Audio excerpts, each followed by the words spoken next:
Are you making these three mistakes when it comes to using food as medicine? These are the top three mistakes that I find many people make, and that's why they don't see the results that they want. This is typically the case when somebody's trying to heal from a chronic illness like an autoimmune conditions. It's very common, and that's why I'm choosing to talk about it today. My name is Anindita, and I am a functional medicine certified health coach, and I guide and support women with autoimmune conditions to reverse their symptoms using a sustainable and holistic approach with functional medicine and with their bodies as their guide. Right? So you are not alone if you are making these mistakes. So don't think that So I'll just talk about that in a bit. And in fact, if you are making this mistake, they can be the difference between healing and suffering, and that's why I'm choosing to talk about it, because we know that many of us are aware nowadays that food is medicine, right? Food is more than just calories. It is information, it is connection, and many other things, but primarily information. It provides information directly to our cells, DNA, and it moves us either towards health or towards disease, right? So with the right knowledge and approach, we can make it work for our body. And that's what I'm going to be talking about.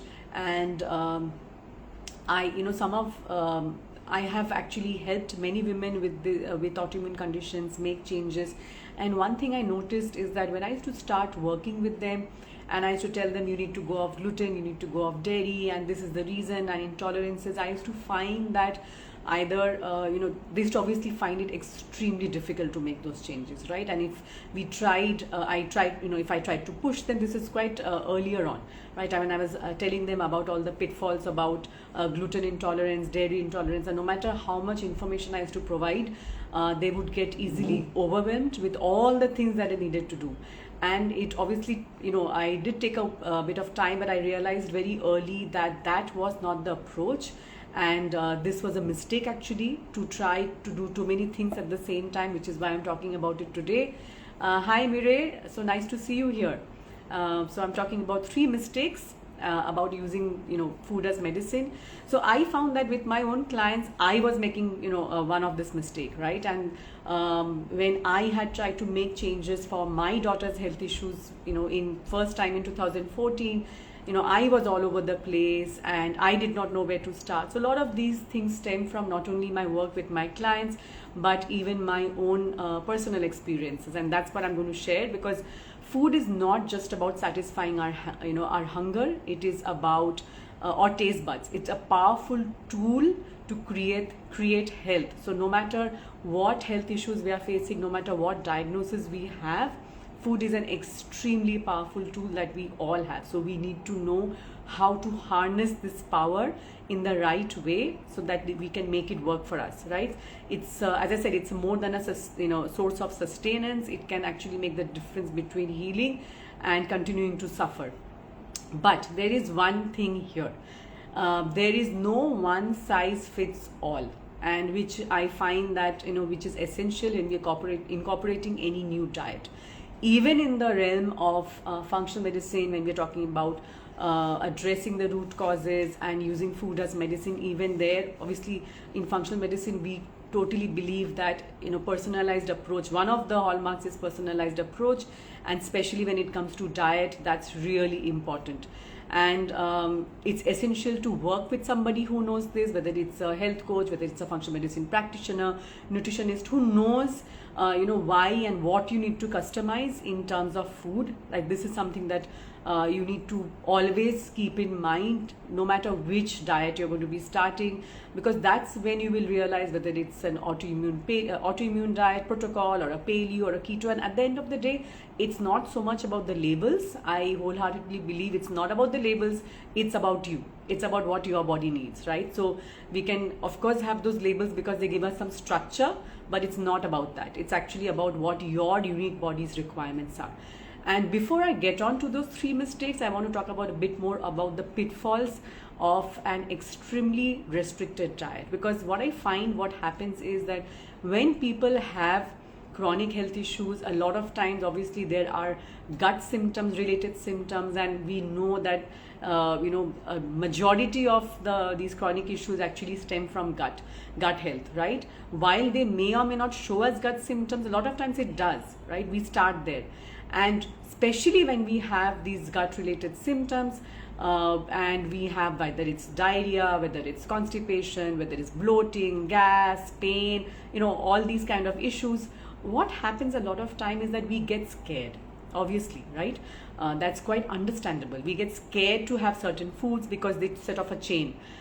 So I had a client who worked with me a few years ago, and when she came to me, she was already off many of the foods. So there was literally nothing I could take off from her diet, right? She was already off gluten. She was not off dairy, I think. No, she was off gluten and not dairy. She was off a few other foods. She was not having most of the vegetables. So there was very, very restricted, and there are certain pitfalls when it comes to that. So the first pitfall is, of course, nutrient deficiencies, right? If you're not doing it the right way, if you are not, if you're eliminating certain food groups altogether without understanding the importance and why and what and which ones you should be looking at, but eliminating certain food groups, like even grains for that matter, right?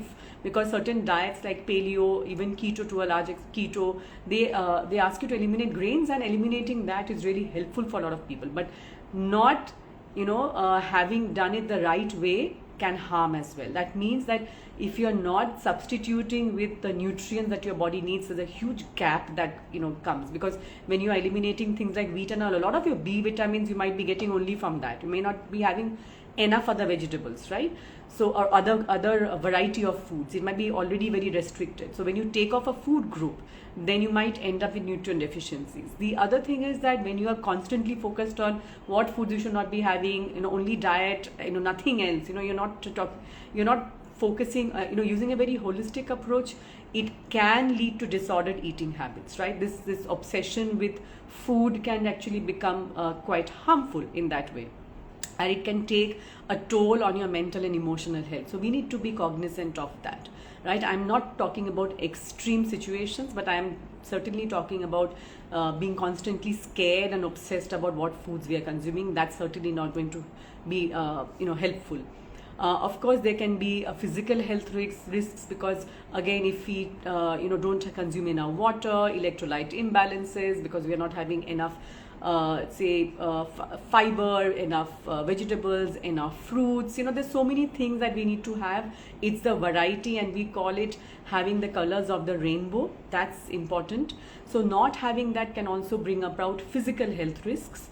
Social isolation, right? That's something, in fact, I talk about with my clients, and I teach them some practical tips how to manage eating out, right? It's not about giving up living your life altogether because you're on a restricted diet. It's about learning how to balance that. Of course, sticking to it, it is certainly hard, but learning how to prepare for it, learning how to find restaurants that will support your dietary needs, learning how to read the menu, learning how to make them customize your particular dish for you. So there are certainly ways that you can actually make it work for you, right? So, but it's not about giving up on socializing and meeting people altogether. For example, right now I'm on a 21-day hormone reset journey. So I'm following a particular diet, and I'm actually sharing it behind the scenes with my own Facebook community, which is called Healing From Within with Anindita. So if you are somebody who's interested in or dealing with a chronic illness, especially autoimmune conditions, come and join us there.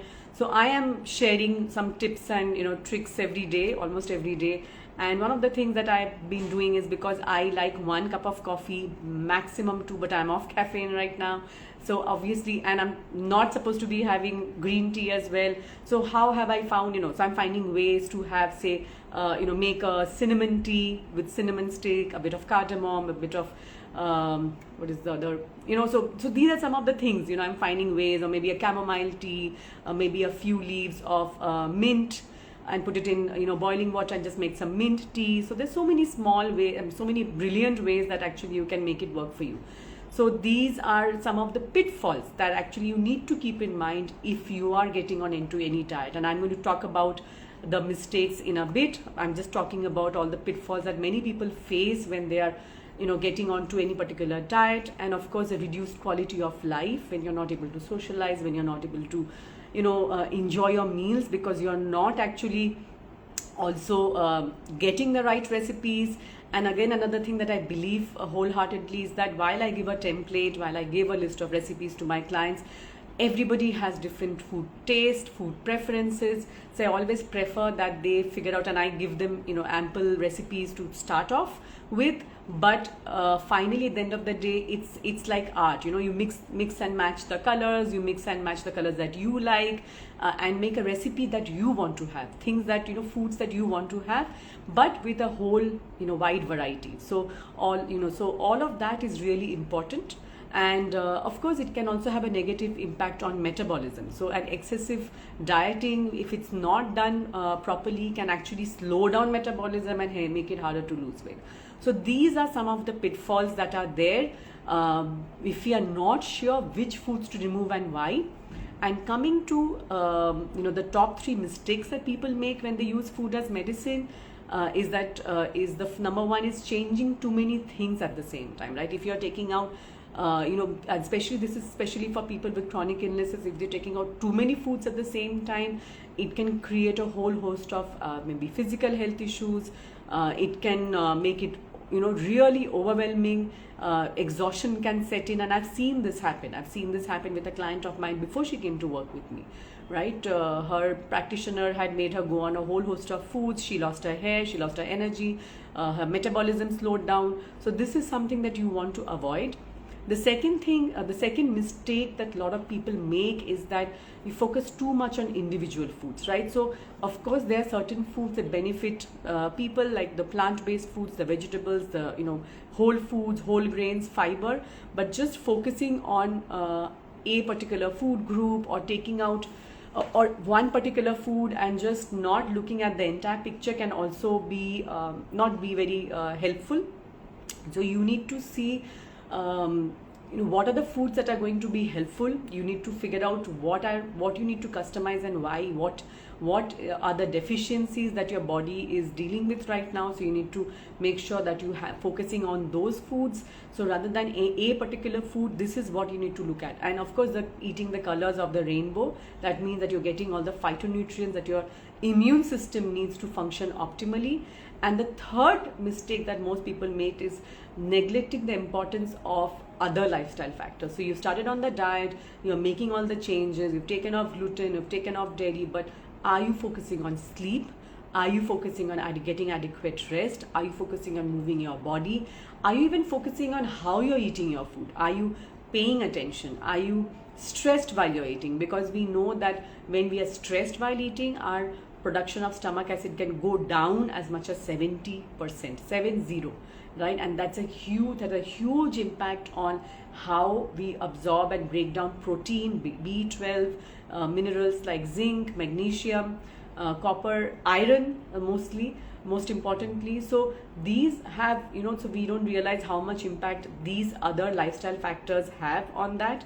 So it's important to address all these lifestyle factors apart from on the diet that we are following, right? So the 3 mistakes that I mentioned is the first mistake is that choosing too many things in their diet, changing too many things in the diet too soon.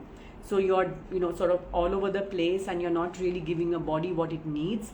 The second thing is focusing too much on individual foods, right? This particular food I need to. So of course we know certain foods need to be addressed. So maybe gluten, maybe dairy, but even then we need to be very sure about what are the foods that we need to take out from the diet. But more importantly, what are the things that we need to focus on? Whether it's how, what are the variety of foods that you are having? Are you having enough water? Are you having enough fiber? Are you having enough healthy fats, healthy proteins?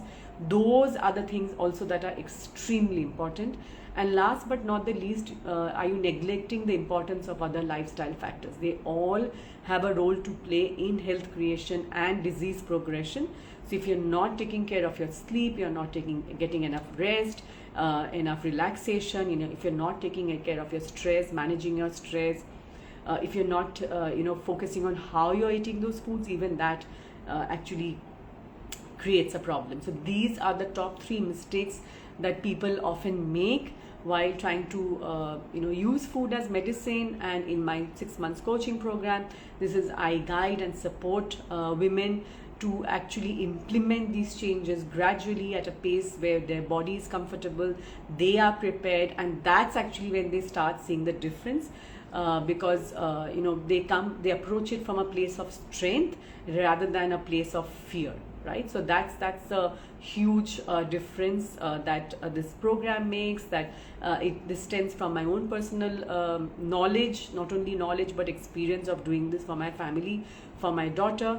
So if you would like to know more about the program, I have 2 slots that have opened up recently for my coaching program. It's called Healing from Within.